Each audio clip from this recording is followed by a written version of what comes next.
আগামী 15 দিনের মধ্যে ভারত বাংলাদেশের মধ্যে সব ধরনের চুক্তি প্রকাশের দাবি জানিয়েছেন বিএনপি নেতারা।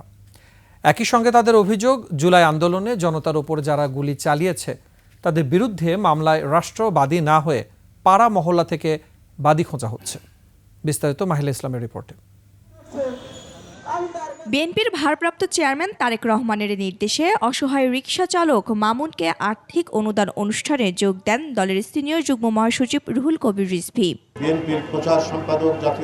এ সময় সাংবাদিকদের কাছে তিনি অভিযোগ করেন, জুলাই হত্যাকাণ্ডের অনেক মামলায় এখন বিএনপি নেতাকর্মীদেরকেই আসামি করা হচ্ছে টাকার বিনিময়ে এবং স্থানীয় প্রভাব খাটিয়ে। বিভিন্ন জায়গায় মামলার নামে যে বাদী তিনি বিএনপির আরেক লোককে আসামি করছেন, এই চক্রান্ত প্রায় জায়গায় হচ্ছে। এর তো প্রথম প্রাথমিক দায়িত্ব এখন যারা থানায় যারা কর্মরত আছেন তারাই তো ওই সমস্ত অপরাধীদেরকে ধরবেন। এক যুবলীগ, ছাত্রলীগ আর সবচেয়ে বড় কাজ করেছে হচ্ছে আইন শৃঙ্খলা বাহিনী। আওয়ামী লীগের কোনো কর্মসূচি মানুষ মানবে না বলেও মন্তব্য করেন তিনি। দোসররা বিভিন্ন জায়গায় আছে এবং কারাগার থেকেও মনে করছেন অনেকে যে আমরা বোধহয় খুব তাড়াতাড়ি বেরিয়ে পড়ে আবার সেই রাজত্ব ফিরে পাবো। এদিকে সংস্কার ও নির্বাচনে সরকারের ভূমিকা নিয়ে অন্য এক অনুষ্ঠানে অভিযোগ করা হয় বিএনপির পক্ষ থেকে। সরকারের পক্ষ থেকে একটা ধারণা দেওয়ার চেষ্টা হচ্ছে কম সংস্কার করলে দ্রুত নির্বাচন দেওয়া যাবে, আর বেশি সংস্কার করলে একটু দেরি হবে।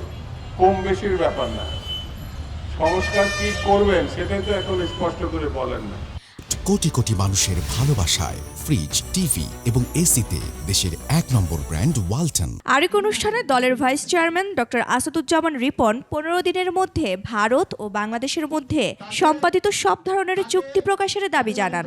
এদেশের মানুষ জানে ভারতের সাথে অসংখ্য অসম চুক্তি আছে। যেহেতু আপনার অন্তর্বর্তীকালীন সরকার, আপনাদের তো কোনো সমস্যা নাই, সেই চুক্তিগুলো ফাঁস করে দেন না কেন? এতে বক্তারা বলেন, পতিত আওয়ামী লীগ সরকার শুধুমাত্র নিজের স্বার্থেই ভারতের দ্বারা ব্যবহৃত হয়েছে। বাংলাদেশকে আন্ডারমাইন করা যাবে না। মাহিলা ইসলাম, 21 টেলিভিশন, ঢাকা।